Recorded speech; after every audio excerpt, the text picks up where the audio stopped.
Hey guys, welcome back to my channel. My name is Michaela. Hey, if you're an oldie but a goodie, hey girl, what's up? If you're new, go ahead and hit that subscribe button so you can stay notified when I post new videos and we can catch up. You can get some tea, get a snack, we can learn, we can just get together. So in this video, I really want to discuss on how to start a blog. I get asked this question all the time, and then so in this video I kind of just want to go through the process of how do you even get started, what do you even want to blog about, and kind of all those tips, and like how to respond to people when they ask like what are you doing when you're taking photos and stuff like that.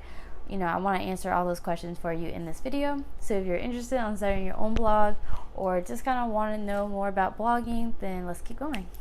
So the first part about blogging is you have to know, do you want to pay for your hosting, or do you want to be on a website such as Blogger or WordPress.com that hosts your blog on their channel?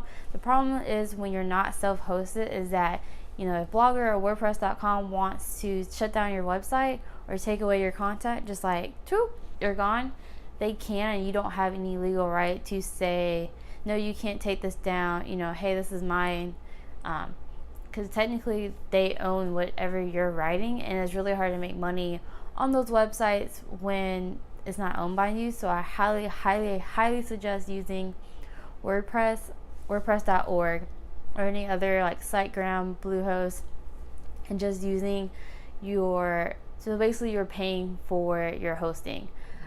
It's called self-hosting.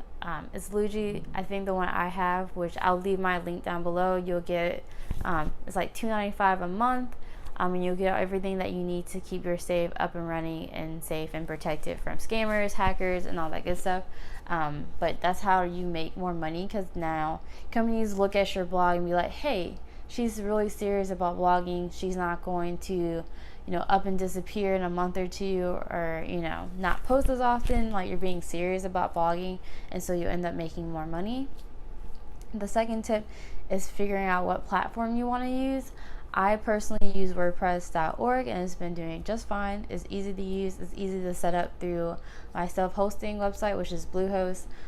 There's plenty of other places like GoDaddy or whatever. And you also want to buy your own domain. So this can be like your name, or you can be like maybe your YouTube channel name, whatever. Mine is Uniquely Mickey. It's my Instagram, and all my usernames for all of my social media. So if you want to follow me, check me out, it's Uniquely Mickey. I'll leave everything, of course, in the description bar. But that's kind of be what your title is. So you can look me up, www.uniquelymickey.com, and that's gonna be my website. It's legit, or whatever. I follow other bloggers that have like mostly Morgan or Tommy. So whatever your name or whatever you want your brand to be titled, that's what you want your domain to be. Just realize you don't want numbers, you don't want real weird letterings. You want it to be easy where I can just type it up and it pops up and it's easy to remember. So yeah, don't use Simon46XIT. No, you need to have like your brand name or something that's super easy to remember, because people lose their attention span pretty quickly, and so if it's hard to find your website, I'm probably just going to give up and then look for that information elsewhere. So that's something to kind of keep in mind when you're making your domain. So self-hosting, buy your domain. You can do all that with Bluehost, which I'll leave that link below. Your next is going to be kind of, what do you want to blog about? What is your niche, whatever you want to say it. It's kind of, being that broad topic of what you want to talk about. So mine is basically lifestyle and college. I'm in pharmacy school right now. So I'm talking about undergrad life, I'm talking about my grad life, and then I also talk about other things that I like to enjoy, like my favorite movies, or how I study,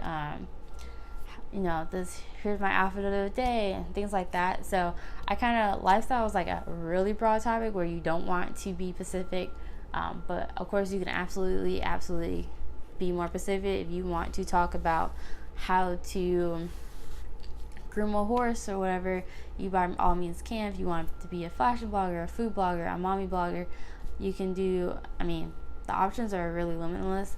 Just realize that certain niches are going to be a lot more profitable. So like traveling, fashion, food, and mommy blogs and college bloggers are typically a little bit easier to get paid, but that doesn't mean you can't get paid by having a more unique topic.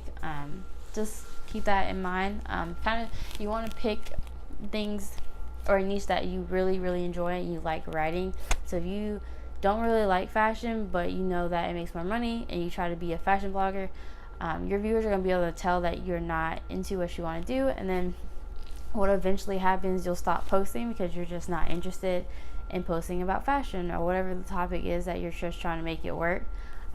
So stay true to yourself and find something that you really enjoy. By all means, you can pick more than one topic. If you want to pick 3, like I do, you can. You just want your readers to be able to know that, hey, I'm coming here for this reason. I'm coming here for this reason to solve my problem. That's what bloggers or readers to bloggers are looking for. So if I'm coming here for all your food tips and then you randomly post a fashion blog or blog post, I'm not going to be interested because I come here for goodies and food and that kind of thing. So keep it relatively close together, but by all means you can talk about multiple topics on your blog. So next is kind of, you want to pick a schedule. So for me right now, I post Monday and Friday on my blog.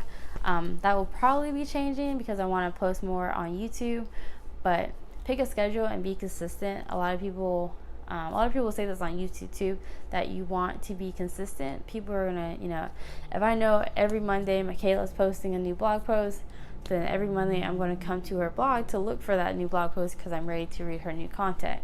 But if I'm changing things up and I'm not being consistent, people don't know when to come back to your blog to know what to find.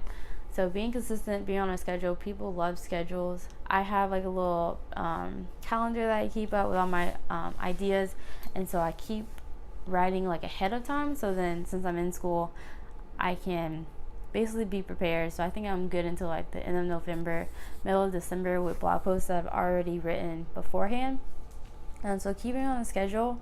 And then you also want to make sure that you start, once you launch your blog, which I would say you want to launch it with anywhere from 10 blog posts to 40 blog posts, like ready to go. So on your launch date, you want it to have enough content where people want to stay on your blog, and then enough content where people in Google can find you on that launch date. So I didn't do that. I was so impatient. I think I started off maybe 5, if that, but that's kind of the game plan. That's kind of recommendations around the blogger world, that you start off with 10 to 40 blog posts when you launch, but then after that you can go on your normal schedule, whatever schedule works best for you. So next thing is that whenever you launch, you want to start an email list. Emails is so important. I know people are like, no one reads their emails. So many people get so many emails. Like, how is mine going to be that important? But I promise you, if Instagram or Pinterest or Twitter goes out, hopefully they don't, because that's how I get all my traffic. But if they do, then your email list is yours. You pay for an email service, or there's free ones. I pay for mine, and that's your little community that you have access to, and that is yours. So it's the same thing as your blog that is yours. So nothing's going to be able to take your blog down unless you decide, I'm done with it, I want to shut it down. No one can take your blog down, and no one can take away your email subscribers except if they unsubscribe or whatever. So an email list is super important. They're yours. They're people that are really interested in your content. But I would highly recommend not sending only your blog posts to them. But that's a whole nother YouTube video, which I can go more into about how you grow your your email subscribers and things like that, and kind of how to set that up and all that good stuff.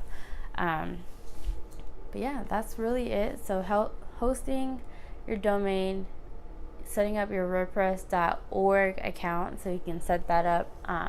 Oh, I almost forgot, a theme. So you want a theme. You can pay for a theme, or you can just do some free ones. I have currently a free one. If you scroll down to the bottom of bottom of my website, you'll see like theme by Beautiful Dawn Designs, I think, is free.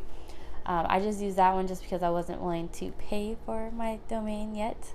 But free ones work just fine. So basically, a domain is like your backbone of your blog. So that means like, how your heading looks like, or how the toolbar looks like, how does your picture on the side look like, that kind of decides out everything for you.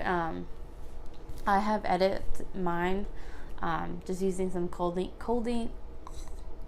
So I've changed the font, I've changed some of the colors, and that sort of thing. But it's basically a template, so you can definitely buy your own, like more expensive themes. They can run from anywhere from like $20 to $200, so they can get expensive. But it kind of depends on what you want to do. I like some of the paid themes. I might upgrade later. So if you want to start off with a free one and then upgrade later to a paid one, you can. It's pretty easy to do. So yeah, I'll leave the little link down for my theme. If you like my theme, you don't have to use it by all means. What else? Domain, hosting, WordPress, theme, schedule. I think that's really it. Oh, you also want to make sure all your social media accounts match up, because it's real easy. So, if I'm looking for, my username on Twitter, then I just have to type the same one on my Instagram, on my Pinterest. So it's super easy to find me if you want to follow me. Wink, wink. If you want to, you can. But you just want to keep it easy. People, like I said, people get lazy. They want it easy peasy. I want it now. So you can make your username and your profile picture the same on all your social media accounts. That's a good way for brands to know who you are. And yeah. And then the last thing I guess I'm going to talk about is that if you want to start monetizing right away, you definitely can. Just make sure you have an about me page, a contact me page, and like your tab just for like your topics that you're talking about. So that way when brands or people want to email you, they have access to. Definitely have your email in multiple places, and yeah, you can definitely get started. But that's definitely the first page, is like the about me, your contact, and then you want to start posting.